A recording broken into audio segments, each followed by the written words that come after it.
If you've ever wondered whether you're neurodivergent or just felt like you see the world a little differently, you're not alone. I was diagnosed autistic at 25, and suddenly, so many things I never had words for started to make sense. Here, I share the good, the bad, the ugly, and the beautiful parts of life through an autistic lens. My name is Elena Carroll, and if you're looking for answers, understanding, or just an autistic friend, you're in the right place. Hi guys. Today I want to talk about something that, to be quite honest with you, I'm pretty embarrassed about. This is a part of my life that I don't necessarily talk about that often. I don't even think that I even kind of talk about this with myself. As weird as that sounds, I am very honest with myself about all the different areas of my life where I'm doing well, where I'm struggling. And I think that this is definitely a part of life that feels the most confusing.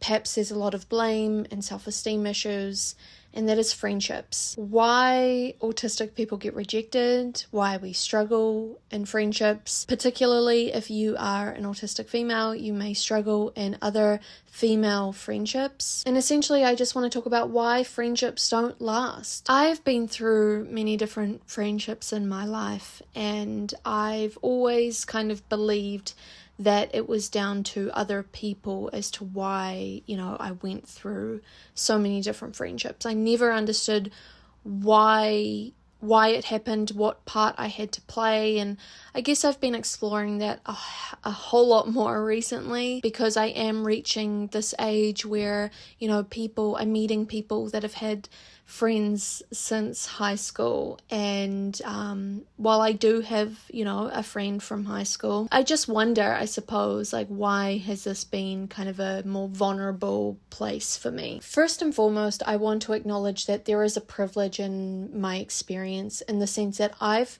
never struggled to make friends in my life, and I know that, as I said, this is a privileged place to come from. There are people who would like friends and are unable to make friends, and that has kind of never been what I've struggled with.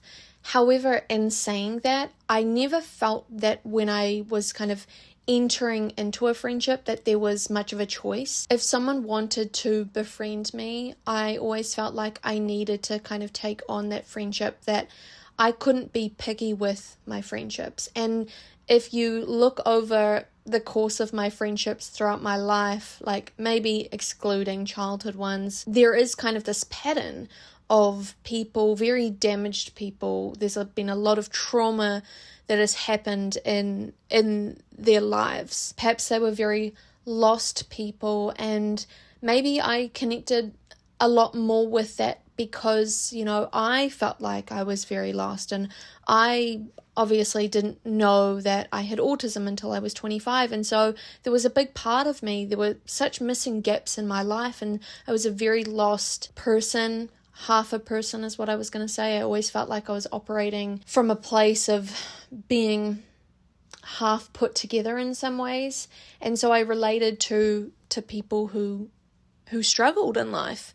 The problem is with people who struggle that much in life is they probably are very unhealed people, and they then show up in their friendships as being very unhealed, and so they wouldn't last very long and the cycle would continue. I think as well another reason why these friendships didn't last long is because I probably didn't show up entirely myself. I never really felt secure in these friendships. I think masking played a big part of this, before I had answers as to what I was struggling with, before I knew really who I was. I had major anger issues. Who I was at home and who I was in the public were two very different things. And so I always felt like, yes, this person is my best friend, but they don't really know me because they don't know the home version of me who has anger issues and is very angry at the world.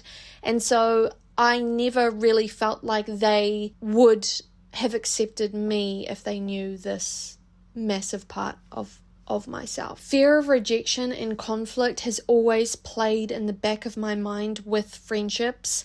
I have always felt if ever I got into kind of an argument or a disagreement with a friend, that I was unable to then have the same amount of trust and emotional safety with them that I would have experienced before we got into the disagreement, the conflict, or the perceived rejection. I'm not sure where this comes from, but the fear of being told off, the feeling that comes from arguing with somebody that I love is so heavy. And it doesn't just feel like we're having a disagreement.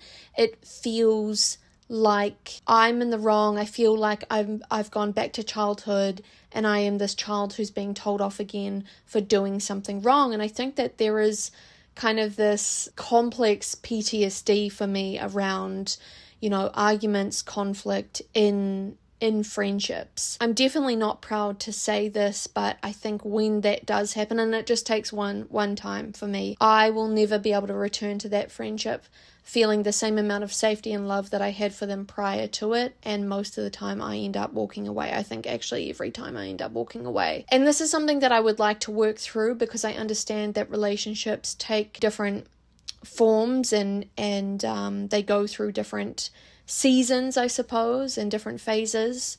And conflict is a part of life. That's two people coming together with two different opinions on things and two different life experiences, and it's not always going to be social harmony all the time. And I understand that this is a part of life. All of that to say, this is a topic that has carried a lot of weight in my life. I'm particularly embarrassed about, but the way to kind of take the charge out of the embarrassment is by talking about it. And so that's what I'm going to be talking about today. Autistic people get rejected, why friendships end in rejection. So I'm going to be breaking down in today's video why this happens, how it feels, and how to kind of reframe the rejection, I suppose. Because, we're kind of working through this one together. This isn't a topic that I understand to my core. I'm working through it and learning just as you guys might be too. So thank you for joining me.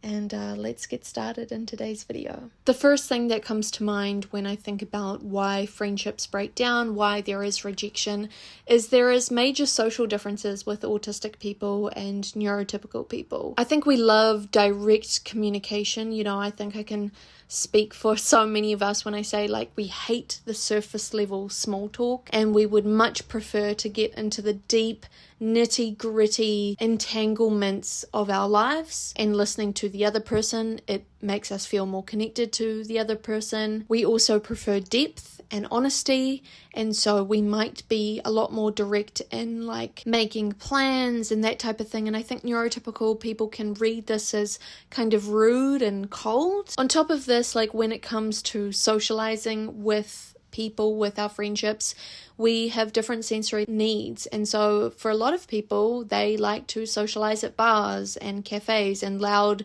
busy environments. And this can make communication, building friendships a lot harder for us, because we're too busy processing everything that's going on around us and not as engaged or feeling as comfortable as we could be with these people if we were in an environment that kind of worked for us. So that may then mean that we are masking and therefore not being ourselves. And just to add on to this with something that I'm kind of reassessing in my life, there's a difference in pacing of the friendship I have found. I have noticed in the past, I have been the one to dive headfirst into my friendships, really trying to get to know them getting to know me, and really fast tracking the pace of the friendship. I now believe that this is not a healthy thing to do, and actually taking it slow, pacing yourself is one way of actually building a foundation, really getting to know the person. If you are anything like me, you are somebody who has masked your way into friendships. There is masking and misunderstandings that come through the masking. Masking definitely does act as a social strategy. It allows us to kind of perhaps make social situations less awkward, and therefore other people feel more connected to us. But at the same time, it's not authentic, and this is definitely the place that I've come to now in my life, is realizing, why I never felt as connected to the other person as they might have felt to me, because I wasn't actually showing up as my true self. I was showing up as my masked self. And over time, that starts to slip, and you will feel inauthentic, and you will feel really exhausted by it.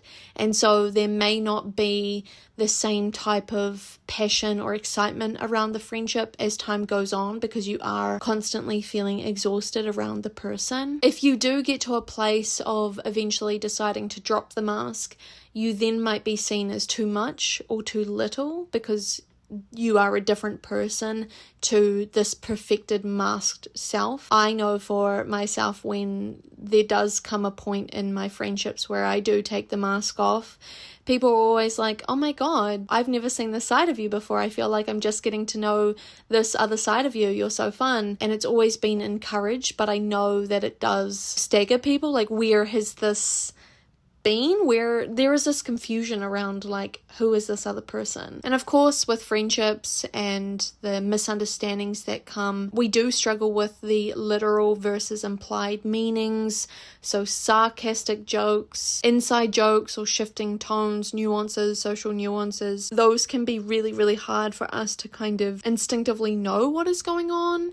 And so we can kind of, put our foot in it or embarrass ourselves, make situations awkward because we just have no idea what's going on. There's no doubt about it that there are social biases and societal expectations around friendships. What do I mean by that? Well, basically, I think that there is this neurotypical mold for friendships, and that is always being available to talk, expecting extroversion, all the time, and being constantly socially reciprocal. I don't think that the neurotypical world really allows for downtime, particularly in friendships, getting back to people later, because then it means, we're not as close, or people can place, their own meanings on why someone is taking a while to respond, or if they're burnt out, or, don't want to hang out. There's obviously the judgment of differences. Being quirky can be seen as awkward and intense, particularly if you are somebody whose autism is fairly much an invisible disability. It's all kind of happening internally. If people don't see the disability, they just then assume that you're rude and cold. It couldn't possibly be autism that's, playing into why you don't want to see somebody. They then think that it's kind of a personality issue, which then results in rejection, and it's got nothing to do with neurodivergence. Within friendships, as I talked about at the beginning, I think that there is a very big weight that comes with rejection, and a lot of us have complex PTSD around feeling rejected, around social rejection. I'm somebody that struggles with rejection sensitive dysphoria, and so it takes moments of, like, when someone ghosts me or slowly fades out a friendship, or there isn't kind of a clear understanding as to what went wrong.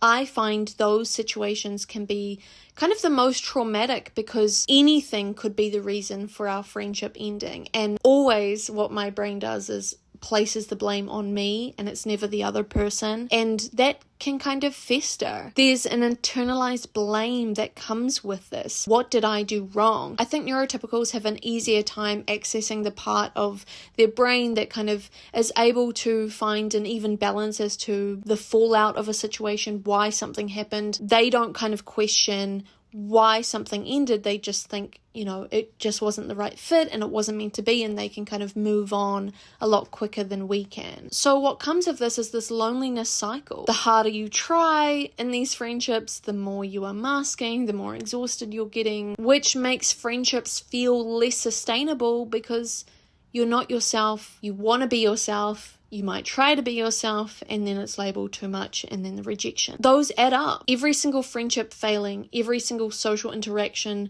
being a bit awkward, we take that on as being a result of something we did or didn't do. Sometimes I talk to you guys and I share my thoughts around these things, and a lot of the times it's what I needed to hear, and I just needed to hear what I just said, actually. But I just want to reinforce why it's not always a negative thing, why being autistic is not always a negative thing in friendships. For one, we thrive better on quality versus quantity. When we befriend someone, we nurture those friendships as best we possibly can.